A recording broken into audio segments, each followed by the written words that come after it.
Before Kratos became the dad of war that we all know and love, and his adventures in Norse mythology with his son named Boy, his time in Greece remains as one of the best adventures in gaming history.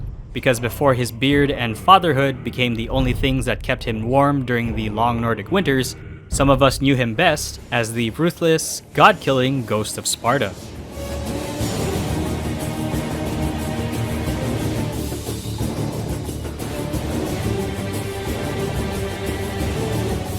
God of War. The original one, I mean. This may get confusing. Released back in late March of 2005 for the PlayStation 2, it was an action game that's well known for its grand adventure, high-paced combat, and gory violence. Yes, violence was one of the key features that made God of War a standout, as Kratos would slay any obstacle that would get between him and Ares. Stay, Kratos. Just a bit longer. No, not that kind of slay, but yes, he does that too. An amazing and often revolutionary game for its time, the first God of War is considered by many to be one of the best pioneers of the action-adventure genre, one that even modernized and elevated many 3D action games for the Western market. It was a complete package that had it all: a well-written and mature story, combat that was simple yet progressive, puzzles that made you think, and an epic presentation that pushed the PS2's hardware capabilities. A thrilling and violent adventure game that made an impact, it started Kratos' journey as a video game icon. But while the franchise itself would change over time and Kratos would grow and mature, especially his beard, his origin will never be forgotten as one of the best games ever made. So after 20 years and now legally okay to date your 18-year-old, does the original God of War still play well today? God of War tells the tale of Kratos' final act of servitude to the Greek gods in order to seek redemption and freedom from the nightmares of his past sins. After an introductory segment in which he destroys the Hydra, just watch those baby Hydra heads explode! He is tasked by Athena to defeat Ares, due to his transgression against the wishes of Zeus to not wage war against his fellow gods. Though in Kratos' head, it's more like kill. Once arriving at the city of Athens, Kratos learns that the only way to defeat Ares is through Pandora's box, a mythical item that was sealed by the gods, which contains the power to defeat a god. A little ironic now that I'm looking back at Kratos, and thus his adventure in God of War begins. It's a very grand story of a supposed mortal man trying to defeat a god, and contains many themes that are often told in classical hero storytelling, though more anti-hero for Kratos. The call to action, the problem that needs to be solved, the key item that will help solve said problem, the helpers who aid in the hero's journey. Come back to bed, Kratos. No, not those helpers. It's an almost traditional tale that's actually very simple in its approach, but conveyed in a way that's still dramatically entertaining. Our main man Kratos, despite his ruthless ferocity and effectiveness in ripping living beings apart, ouch, does have very human qualities and emotions that make him an interestingly tragic anti-hero. His need to be forgiven of his past, in which, spoilers for a 20-year-old game by the way, so skip here if you need to, he killed his wife and daughter, is a constant reminder of his fears that always plague him. It's the most character development we get out of our time with Kratos, and much of it is revealed during cutscenes and flashbacks scattered throughout the game. They also serve as the game's motivational drive to make Ares the definite villain. Thank you, Steve Blum, for your gruff voice, as always. You have no idea what a true monster is, Kratos. I'm not a criminal. Whoa, that makes me sound more like a criminal. It's a fun story to go back to, and seeing it all accumulate into its eventual end makes it a perfect fit for the action-adventure of God of War. It does feel a bit disjointed, in that there's not much of Kratos' story told through gameplay, and relies heavily on cutscene storytelling instead. But considering how the levels and gameplay segments are designed, it does feel like this was the best way to approach his character development. I think what surprised me most about coming back to this game was in fact the world building. I do remember scenes like the first warrior to visit and fail the Temple of Pandora, or the architect of the labyrinth being driven to madness, but seeing it actually told through the game's own levels and models felt quite impactful to see again. Other things like the warrior who couldn't sacrifice another human being, or the architect's own family members being used as puzzle solutions. Holy shit! I wonder if my family's up for this. It's the world and how it adds to the brutal and unforgiving nature of God of War that really makes it this type of game. It may not have the most complex or groundbreaking writing in its story, but its dramaticness, the thematic nature of a fictional ancient Greece, and the violent role that Kratos partakes in makes it a very interesting and entertaining world to play through.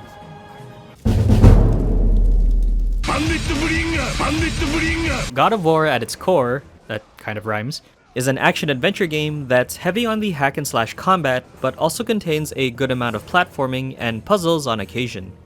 Combat gameplay involves a mix of light and heavy attacks that combo together in certain strings, as well as grab moves with a variety of uses that are also contextual for certain enemies. Kratos also gets a block that can parry after an upgrade, a later shoulder charge that is surprisingly useful actually, now that I'm no longer a kid who wants to do Plume of Prometheus all the time, and an array of magical abilities that he receives over the course of the game. It's a simple system that also has a bit of creative input on the player's part, thanks to an array of different combos that Kratos can utilize. To give a comparison, if Devil May Cry 5 is a 10 out of 10 in terms of combo complexity, and the 2018 God of War feels like an 8 out of 10, I would give the first God of War a 7 out of 10 for its complexity. A good variety in terms of combos that you can string together creatively, as well as magical abilities that you can take advantage of for whatever the situation calls for, but you don't need a PhD in royal guarding or judgment cuts in order to look cool pulling it off. Even when I got accustomed to the more intricate combat system of the later God of War games, or even Devil May Cry itself, there's something fun about the original's combat that strikes a balance between mindlessly simple and complex when needed. I want to say it's also the combination of everything else that feeds into making the combat system feel great. The upgrade system, which you can use to improve your magical abilities, as well as both the Blades of Chaos and the Blade of Artemis, is a light but important system for players to choose what abilities they want to improve. Though I still couldn't come to liking Zeus's lightning bolts even after fully upgrading it. The enemy variety was also really good. I enjoyed their progression in being tougher and more complex as the game went on, and it kept combat from feeling stale while also forcing me to consider new tactics against them, like how the Legionnaires get a shield sometimes and you have to break them with a Plume of Prometheus attack, or how the Cerberus babies can become adults if you don't take them down fast enough. It feels kinda wrong though, having to end these puppers' lives. Randy Orton slithering. Watch out, watch out, watch out, watch out! Okay, never mind, you're all dead. It's also cool how certain enemies actually reward you based on how you defeat them, like using a grab attack on a Minotaur will always give you health, or a grab attack on a Gorgon will give you magic. Beyond the combat, Kratos also gets to perform a variety of platforming that he needs to do to progress certain levels. It felt very good to play again, and the platforming of God of War has never gotten stale for me. It's a mix of different traversals from swimming, wall climbing, rope shimmy, alongside a few hidden areas that contain some secret treasures that make the platforming feel fun. I also want to say it's because it's nice to come back to a version of Kratos where he can jump and maneuver freely compared to his older iteration. Aw, what's wrong, Kratos? Feeling your age? Please don't kill me. Puzzles are also the other fun aside from the constant combat. A good variety of them are present, and not all of them feel too complex to perform, but still need at least one of your brain cells to solve. Maybe two. They feel on par in terms of difficulty with the later God of War games, so it's good to see that the puzzle components of God of War have always remained a challenging staple. The level design for each of the different locations is also well made. It's much more linear by comparison to God of War, but it's a good fit for the platform style hack and slash gameplay, and you always feel a sense of progression as you move from one area to another. I also commend the levels for having some anxiety-inducing moments where instant death was possible. Oh shit, oh shit, oh shit, oh shit, oh shit, oh shit, oh shit! I think my only real complaint coming back is boss variety. There's 3 bosses in total that do feel epic to fight, except for maybe the last phase of Ares, because that fight has always felt jank to me for some reason. But the game really just needed more. It's something that pretty much every other God of War game has improved upon, and its direct sequel even more than doubled the number of bosses. Still though, I enjoyed fighting them as well as the normal enemies, so it wasn't that big of a blemish on the game. Some may find the overall combat and gameplay a little too simplistic to play today, given how much more traditional action platformy the first game was, and especially how much different the Nordic God of War games became. But I honestly still enjoyed the more unga bunga combat, alongside the platforming and puzzle breaks. For me, it strikes the right amount of head-empty button mash, but also the occasional need to think about which ability to help make Kratos more effective in combat. And of course, every classic God of War game has to have that one specific minigame. Okay, moving right along. You found me beautiful once. Being that it is a PS2 game of ye old generation, the technical graphics are old for sure, but I still found the presentation style of God of War to be very impressive. It definitely retains that ancient Greece feel thanks to the combination of the Athens location, ancient Greek inspired architecture, and mythical creatures to make you feel like you're in a God of War game. Kratos himself doesn't exactly strike you as the most traditional in terms of ancient Greek design, but his red tattoos, pale white skin, and the Blades of Chaos are a standout that not only has made him iconic for these past 20 years, but also makes him easy to distinguish in-game, and contrasts very nicely against the game's background and enemies. Speaking of which, the creature designs have always felt integral to making God of War feel unique. Mythical creatures like the Minotaur, Gorgons, Harpies, Satyrs, Satyrs, I don't care anymore, add to the more monstrous and brutish feel of the game.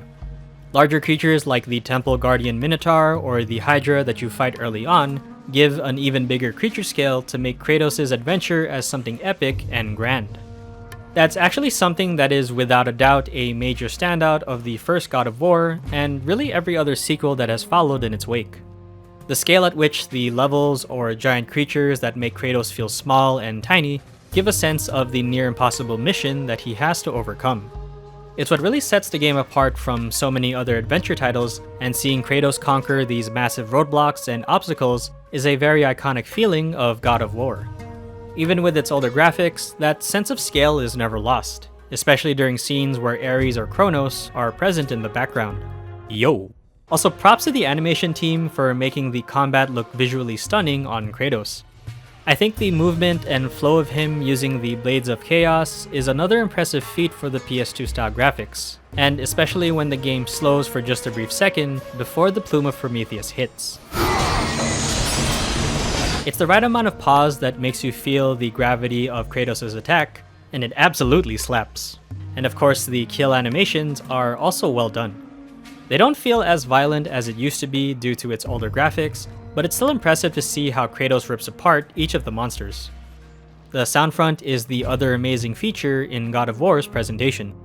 The effects are more than appropriate in making everything sound organic for ancient Greece, obviously with a side of mythical creatures that are trying to rip your guts out, but you'll hear everything from monsters roaring, the clang of Kratos' parry, ancient stones moving in puzzles, as well as the more earthly and ethereal sounding effects with the magical abilities.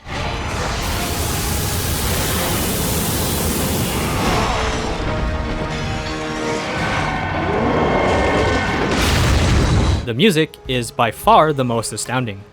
Many of the orchestral tracks perfectly encapsulate the epicness and urgency of Kratos' adventure and the combat that he's involved in. And well, honestly, the music speaks for itself, so here you go.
This is something I really missed about the old games, and while I do like the compositions of the later series which nails the more somber tone of God of War, the grand orchestra is something I absolutely love. I believe some of them are even reiterated in 2, and I think maybe 3 as well. The voice acting is also quite good. Many of the characters sound dramatic enough to pair well with Kratos to act as his guideposts or character foils for him. Athena, Ares, the Oracle, even the narrator most of all sound excellent in bringing the narrative drama. His greatest challenge and freedom from his growing madness lay before him in the ancient city of Athens. It is the most powerful weapon a mortal can wield. And with such a weapon, I could defeat Ares. With the box, many things become possible, and so it is hidden well, far across the desert of lost souls. Good, my boy, good. Athena has chosen wisely. I knew it was so. Who are you? So, you have the blades, the skin as pale as the moon. You are the one indeed. Perhaps Athens will survive at that. It was also both nostalgic and awesome to hear Kratos' original voice actor again. Not that Christopher Judge isn't bad by any means, hell no. He plays the more wise, aged dad version of Kratos perfectly, and I really can't imagine anyone else doing it. Your anger. You can get lost in it. The path ahead is difficult. And you, Atreus, are clearly not ready.